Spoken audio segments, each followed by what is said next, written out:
on this passage. And would you look at verse 5?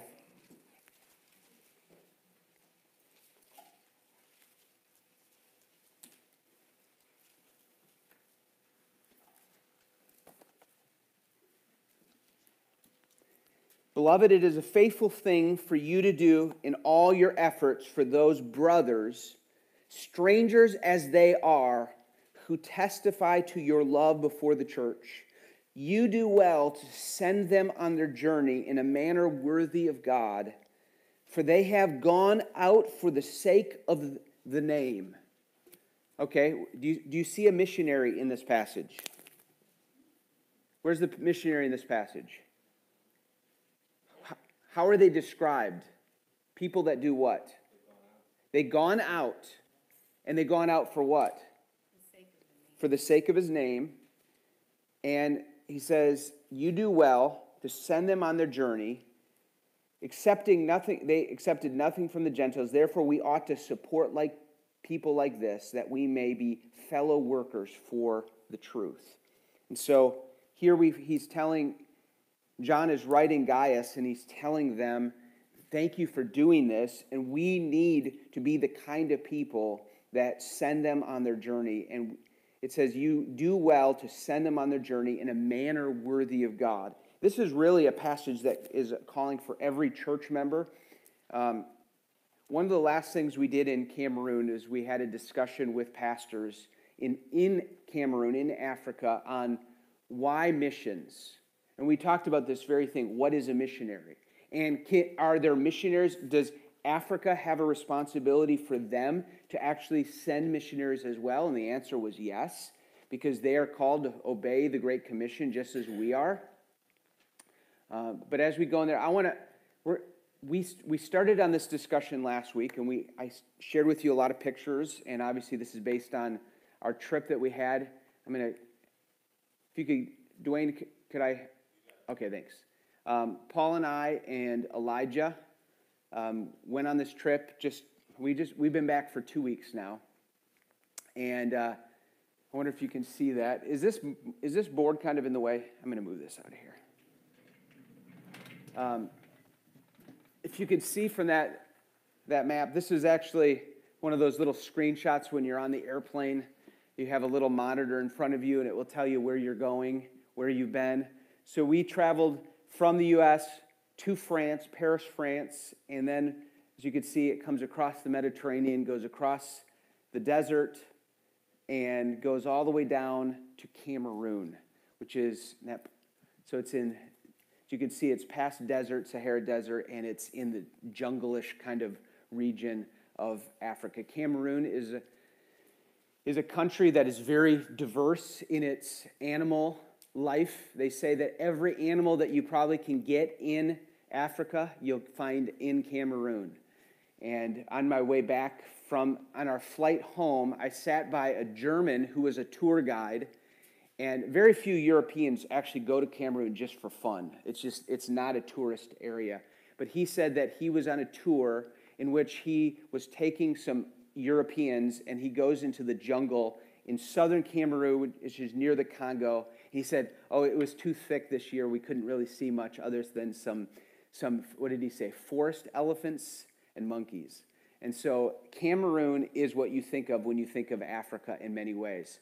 But we were there in order to visit Brian and Heather and Phoebe McFalfossi, to be part of a pastor's conference, and to see what God would have, not only for me, but also for us as a church. One, to better send them and do, as John says in 1 John, to do a better job of knowing how we can send them on their way and do well to support people like them, and just see what God has for us. Now, we spent 45 minutes last week, because that's about how long we have, and then we got interrupted. I didn't take time for a lot of questions. I took a few. And so I'm here, Paul and Elijah. Where's Elijah? There's Elijah. We're here this morning. I wanted to start by asking you if you have some questions about the trip. So you kind of, even going back from last week, maybe something that came up. maybe something practical in regards to helping somebody, support somebody. So let me start with that. Do you guys have any questions? Yes, Mauricio. It was difficult to communicate with them without you speaking French. Yes. You survive without interpreter. I would, okay. I could probably survive without an interpreter because thankfully enough people know a little bit of English and they like to show their English off. In a lot of schools, they're starting to learn English.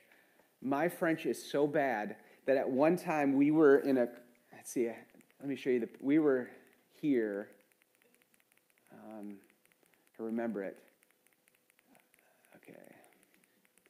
I was teaching pastors. This is a time that in the first week we were teaching pastors. There's Brian. There's Brian translating for me, trying to explain my word. And as I was teaching, I'll translate something. I'll answer a question. They'll answer to me, and then I'll sometimes respond with "thank you."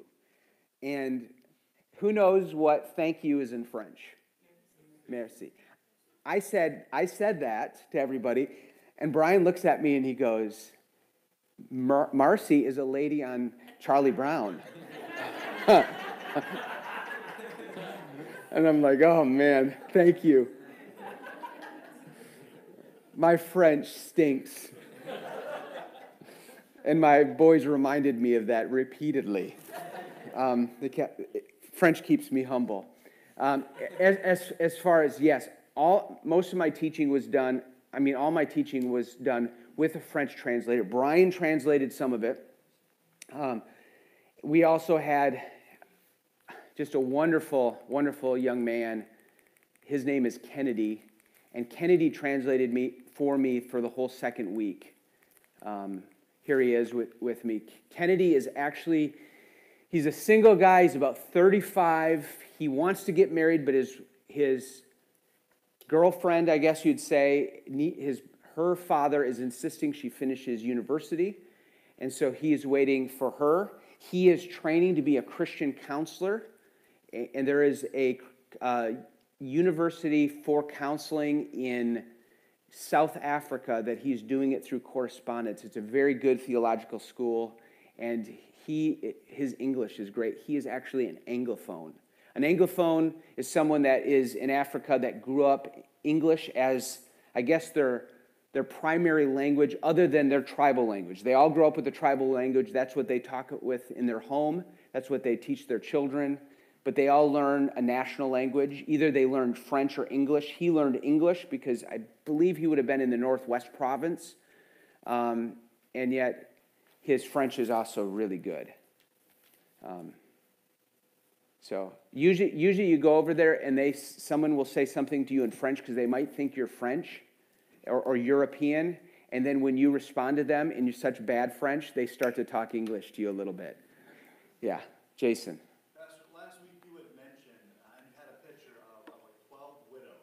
Yes. I think you said missionaries or people in the community were helping them learn some micro businesses so they can earn some money. What sort of micro businesses are they learning to start? Okay. Yes. That is something I don't. Okay. The answer to the question of how can we help them, that's still to come. This was the group of widows we were with. That was one of the first days we were at. So this is something both for widows and they're helping pastors with. Unemployment is 70% in the city of Yaoundé of 3.3 million. Money is hard to come by. And so helping either pastors or widows basically establish some small trade. It could be something as much as learning how to make something small, some trinket or some type of food that they can just sell and make a little bit of money. They can get it at a cheaper price and sell it out on the street. Some of it's just that. And I don't have, I'll ask Brian to give me some specifics on that.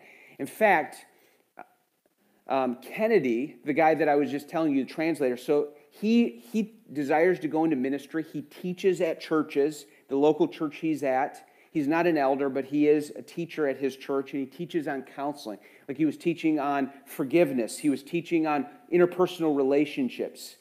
And but he is currently unemployed because where is he going to get a job? And so he is trying to, Brian and a few others are trying to help him with a micro business so that he can make a profit and live off that. And he needs like starter money, like $450 American dollars. And so we're working towards saying, okay, how can we partner with different widows, and there's a widow ministry that widow ministry is helping them do that, as well as pastors. A testimony, last week I mentioned that one of the pastors, part of Brian's fellowship, it's from this card, and if you didn't get one of these cards, I still have some of these left. I mentioned that one of these pastors has a $1,000 seminary debt that has been a big burden on him, and one of you guys reached out and met that need this week. Praise God. That was a huge blessing to that family and that small church that is trying to get going. He continues to teach the word at a seminary, but then that money he makes from the seminary can not go to his degree, can go to his family and help support him. Yes, Karen. You mentioned your translator's girlfriend going to university, Mm-hmm. and we see both boys and girls in school. Is there an equality in education? Do the girls only go so far generally, or is there an opportunity? That's a good question. I'm not sure. I think there's close to an equality. At the same time, Brian said, let's say, with education, I think there somewhat is. Women are not treated really well by a lot of men there. Brian says that the African woman or mother carries a massive load. One is a lot of times they're without work, but she's still taking care of the home, still taking care of a lot of burdens. You'll see them walking to the market carrying a lot of stuff on their head. A lot, and it is a culture in which husbands, even Christian husbands, can struggle with being very harsh with their wives. I mean, Paul addresses that. Peter addresses that in his letters. And the call of Christians to truly love their wives as Christ loved the church is as relevant there as it is here, but in there is not always that being treated practically that way. Yeah. There was a question here, Denise. Was this your first third world country trip? For me, no. Where else have you been? I've been to India and Bolivia. How did this trip change you? How did this change me? It's yet to be seen. It sure had impact on me in that it impacts my perspective, especially when you come home and you think of needs differently. The type of needs that we have are first world needs, and they're not really often needs per se. Sometimes they are. It also probably impacted me in a way of saying, this wasn't different, and I was already feeling this, but wanting to know how can we as a church more practically and in a day-to-day way, in an ongoing way, partner not only with Brian, but the Christians there. Brian being one of the key catalysts of helping us do that. And it clarified it a little bit more, a lot more, by being there. And so that we can have some ongoing partnership with not only Brian, but pastors, churches, and Christian ministries that are there. Yes, Ginger? You mentioned the scholarships for the students. Yes. I can't remember how many, and Okay. I'm wondering how many you have left to get yet. Okay, because I was gone this week and Julie was on vacation. She just got back. But I don't know if we received any turned in sheets yet. And so this is what we need, as far as I know. up till, and I got a little reminder from the director of that school this week. He's like, he sent me a Facebook messenger and he said, "Hey, Pastor Daniel, just want to let you know school is starting soon." It starts in 3 weeks, probably 2 weeks now. We need 13 and 12. This is what Brian told me. 13, so these are half scholarships and these would be full. These are all scholarships. And these are for elementary kids who otherwise, basically, there is no free schooling. This is a private school. There is no free schooling in Cameroon. There is somewhat of a public school there, but even there, you have to pay for uniforms, you have to pay for books, and you have to pay a registration fee either at the beginning or even in the middle of the school, which ends up being a lot of money, and especially because most families have a lot of children. A full scholarship is $120 for a student for the entire year. A partial one is $60. And how this is determined is they determine there's certain families that can pay it or can pay some, and there's some that cannot pay. They can pay some or they can't pay at all. And these are scholarships for disadvantaged families and children. And this school that we're talking about, they only have like 2 or 3 rooms. These are pictures of the school right here. This is one of them, and amazingly, they pack in about 140 students in the 2 rooms, and that's the courtyard. This was not a full class. This was the summer. Frankly, I think they brought them in for us to see them. We want to see some children there because it was summer break, and there was kids that were nearby, and it was asked, why do they wear uniforms when costs are, money is hard to find anyway? Part of it is it brings more of an equality. Like everybody wears the same thing, and that provides maybe an equaling of one another, and that the rich kid doesn't have the rich, nicer clothes, and the poor kid has nothing. And I think they take great pride in their uniforms. Yes? With 70% unemployment, does the government subsidize anything? How do they eat? It doesn't. They make do.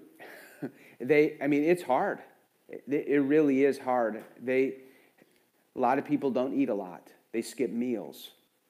And this is being in Yaoundé, they probably have more available to them than in the villages. In the villages, there's even less, except for certain villages where there is a lot of produce, and then they can enjoy the produce, the garden, the food that they can produce, and so that helps them.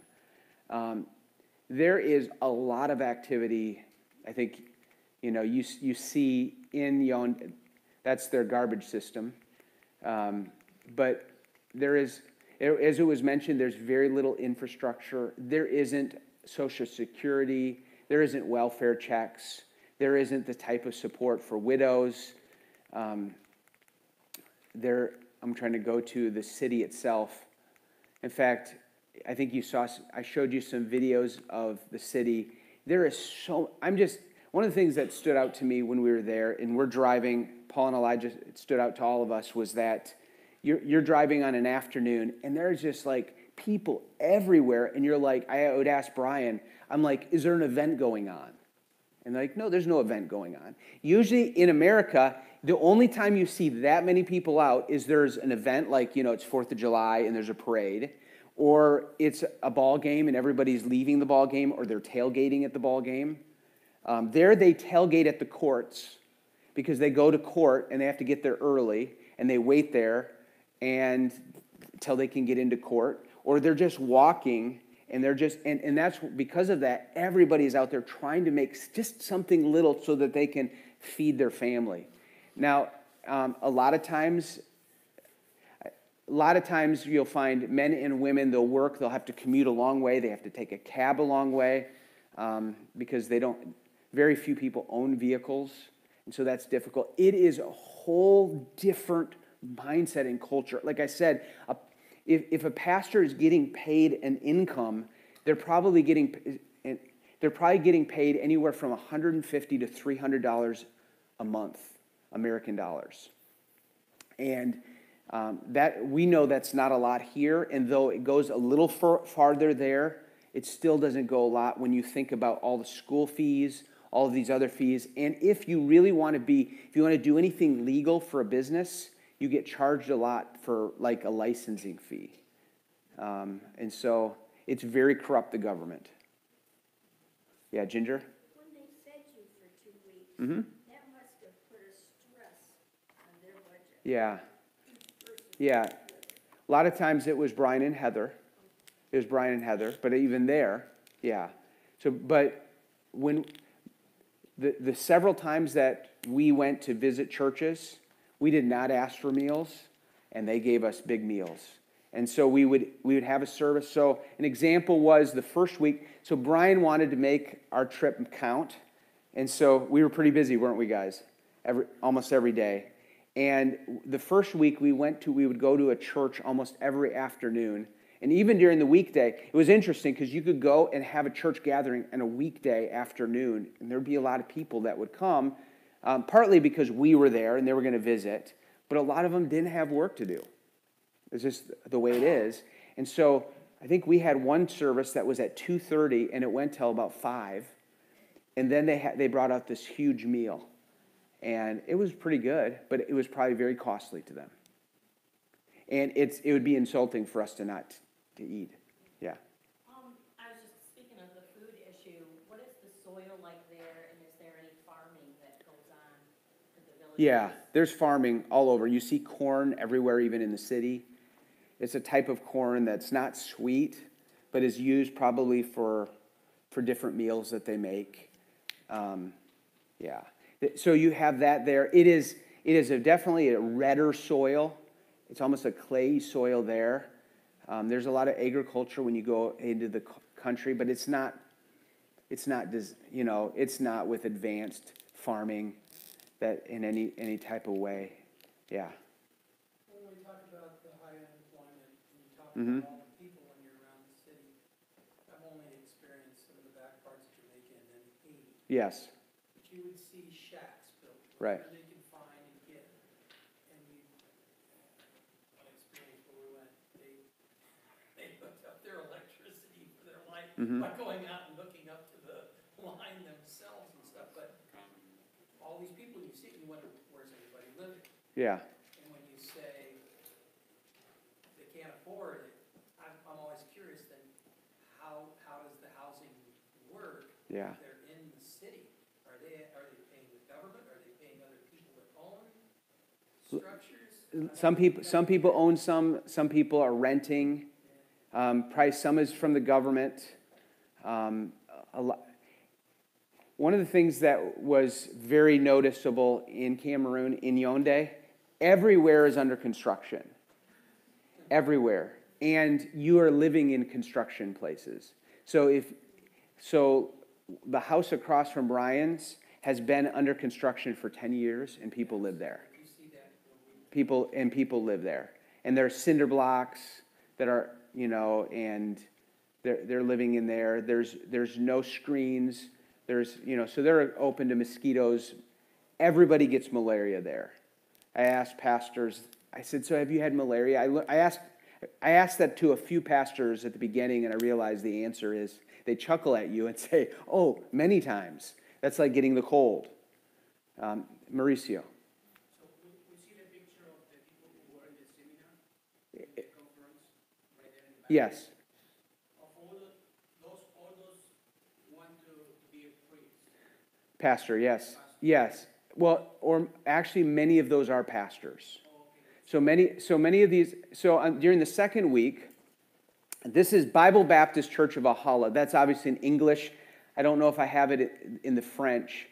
And this church was pastored first by an American pastor that planted this church before Brian came, the missionary before Brian came, and Steve Galt. And he established elders and a church, and they built this church. This church was built by probably Western American dollars. It's a pretty nice facility. A lot of you mentioned, boy, it actually looks pretty nice. That's inside that building. And they hosted a pastor's conference from Monday morning, started at 10 a.m. and got done Friday afternoon. And it didn't go into the evenings, got done at supper time. And among the 42 pastors, maybe 8 to 10 of them are not pastors. Many of them are senior pastors. And about a dozen of them came from the far north in Cameroon. I don't have a map of Cameroon, but Cameroon, if you look at it, is shaped like a rooster. And up on the neck, there's like a neck and a head. They came from the north up there, which is a much more violent area, and it's definitely because there's a much higher Muslim influence.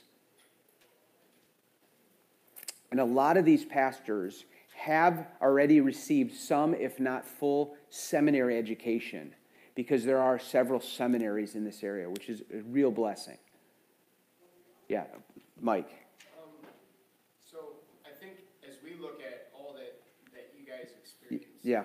through, the lens of typical American excess, right? We live in, we have everything that we need, and we see the poverty and our hearts break over that.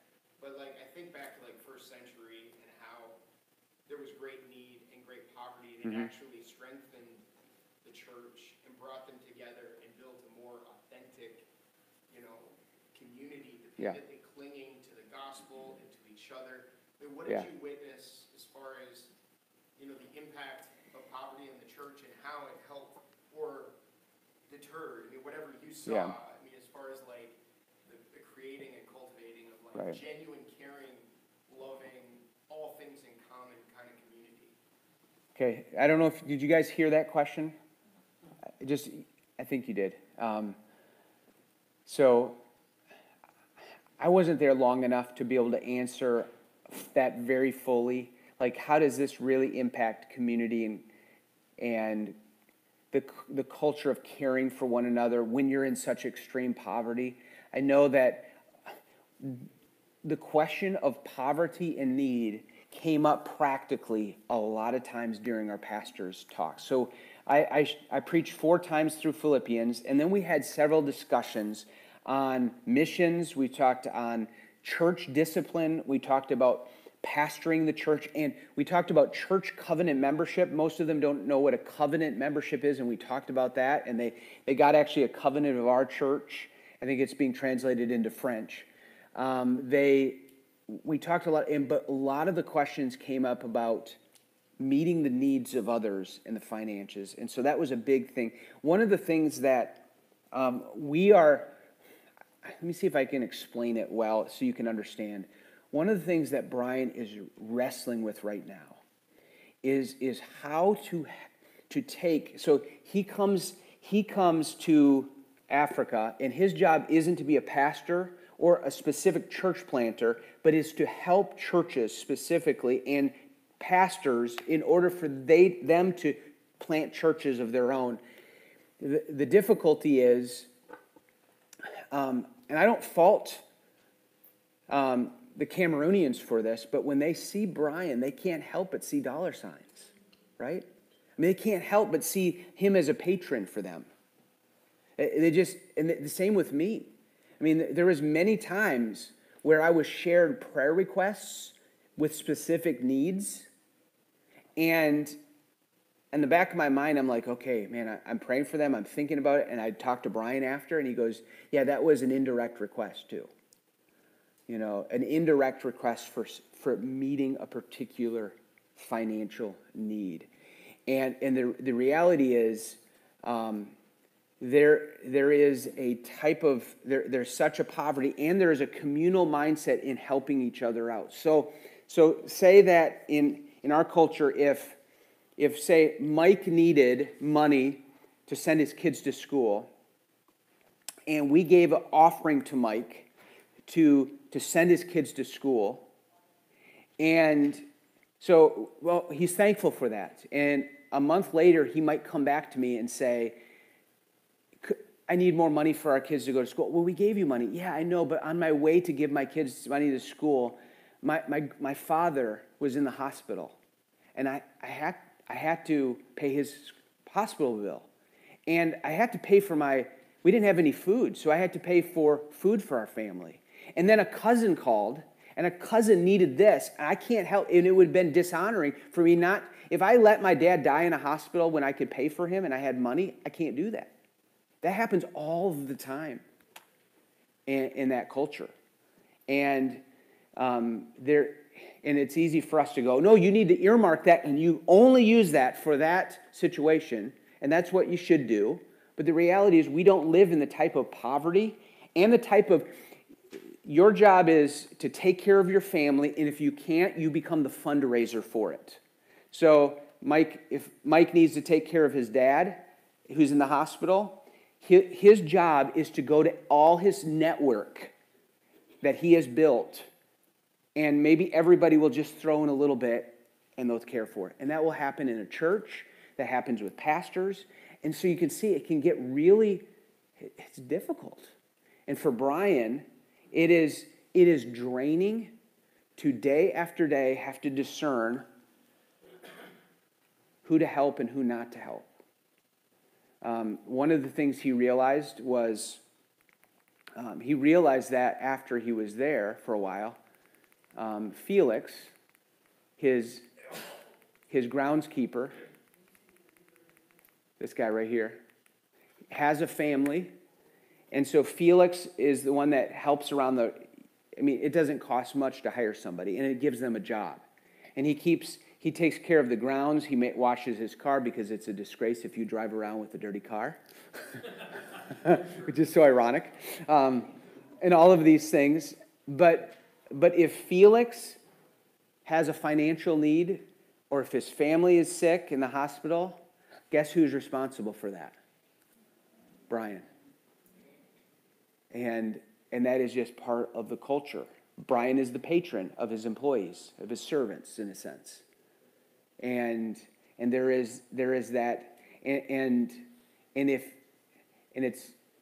that pressure is coming on. And the question would be so we want to help, but want to help in a way that will help become not enabling, but helping them get going and being able to be more dependent, a bit more stable. And that goes true for like helping pastors and even helping churches get planted. Brian's burden is to help these pastors get started, but in a way that isn't just merely only reliant on American dollars coming in, but maybe is helped and maybe some momentum is pushed, but will become self-sustaining in the country of Africa. And that is maybe that's a segue I want to bring up, because we're already out of time.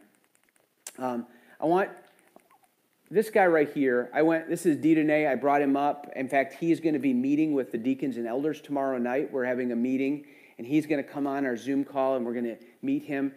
Dieudonné is the guy that bought a bunch of property, and it had a big hill on it. It would cost $40,000 to excavate. And so he put a sign up on that hill and said, "Free dirt." And within 2 months, everybody came and took that free dirt and cleared the hill. Could you show the video where is there something that has property? I can't. Yeah. Tom Fu, church property. The church property.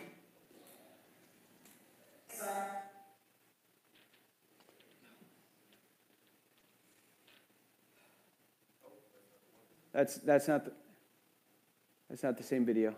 That's him preaching with Kennedy. The church. There we go. The church property begins from the main road and runs all the way to back there. You can see the cliff there. That is how high the cliff was when we bought the block. We bought the land, and we just put a piece of a plaque over here saying "free dirt," and within a short time it was all built. So we have the land now ready for That's remarkable. Yeah. And we're beginning work on the wall around it, because here, when you have a property like this, if you do not protect it, people can easily encroach it. Even with the building of the wall, my neighbor is already telling me that I have encroached into the stand, which is not true. Yeah. So I have had to invite the measurement here to do another measurement just to assure him that we didn't get into the stand. And when does the wall start to go up, you think? Normally, it should start tomorrow or Monday. Okay, great. Yeah. Could you introduce yourself? Yeah, I am John Nathan, the pastor, one of the pastors at Bethlehem Baptist Church here in Yaoundé. And seminary, too, Yeah, as well. Professor at the Bethlehem College Seminary. Yeah, great. Central Site here in Yaoundé. Thank you. Okay. So I guess I want to end with this. One of the things that we are talking about and praying about is Dieudonné is they're going to build the goal. They're putting up a wall right now. It's actually under construction right now, basically so that their neighbors don't build on their property. Because if you don't mark it off, all of a sudden somebody else's building is on your property, and then what do you do? And so they put a wall there first, and then they're going to build on that a three-story building where they will have parking lot in the front. They'll have a big room. They'll have a seminary classrooms, and I'm not sure what else they'll have. And this will be both a church and a training center, a seminary. Brian and Heather have started attending their church, which is only about 10 minutes from Brian's house, a 10-minute walk, which is really a blessing. And we are praying. Brian is praying about actually really seeing a long-term partnership with Dieudonné, even to the point where, even though Brian and Heather are members here, they'll have like a membership at that church, where that can be their home church in Cameroon, where they receive spiritual care, guidance. It's a fantastic church. Dieudonné is a Cameroonian. Well, actually, he's now an American citizen, but he was born in English-speaking Cameroon. So English is besides his tribal language, is his main language, though he can speak French. He does preach with a French translator because his French isn't as good for preaching, and he has enough English speakers that come to his church. And he was educated in the United States. He lived here about 11 years. He was a barber by trade until God called him to the ministry. We need to wrap up. Any questions for me or for Paul and Elijah? Yes. When will Brian and Heather get to come home on? Yeah. Brian and Heather are planning to come home in 2023. Yes, I think so. Not next summer, but it's the next summer. Yeah, they'll be home for a very short time, about 4 months. They said a year was too long, too difficult. Yes. So at some point in the future, Amy. like when they're building their building, Mm-hmm. would it be beneficial for a team of people from here to go there for a short project? Yeah, good question, Amy. I do think that there's going to be almost on an annual basis opportunity for us to send a team to do either some project or be there to help in a specific way. As far as building something, probably not. And the reason is it would just take away workers. It would take away jobs from people there. But for organizing and managing certain tasks, very possibly. And one is we may do another pastor's conference and need some infrastructure, some help for that, or some things that we could do to help a widow's ministry going on or something like that. As far as or helping bring more explicit Christian education to these schools and coming.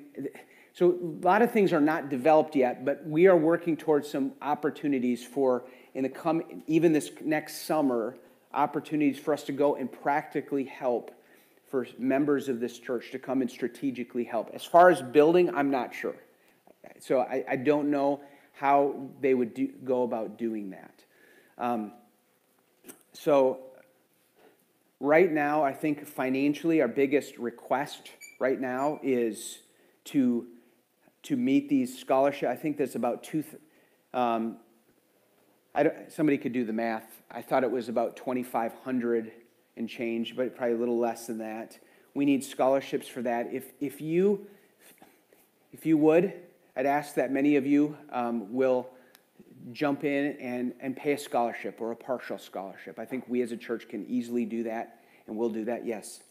What I like about the beauty of that is Mm-hmm. when we give to the scholarship, Yes. there's no middleman. It's not going to go to No. Joe's brother. Yeah. It's going to go Yeah. straight to that child. Yes, it will. It will go through Brian, and Brian would give the money directly. Brian has become kind of our middleman and he doesn't charge. and he becomes the one, in fact, also the one that I like to talk to and say, when there's a request, Brian, what do you think of this? Is this wise? Have you already been giving a lot to this situation? Yeah. So we do. Let me close in prayer. Thank you for your prayers, God. I pray that you'd be with Brian and Heather. I pray that you'd be with these pastors. I pray that you'd be with the widows there. I pray for the churches dealing with such poverty, God. I pray that this would wake us up to be generous and thankful. And I pray that you would answer some of the questions of how we can best minister long term and glorify you and be a blessing and make an impact for your name's sake in Cameroon. In Jesus' name, amen. You know, also you mentioned, I What's- don't know how you do this, but the Barnabas. Yeah.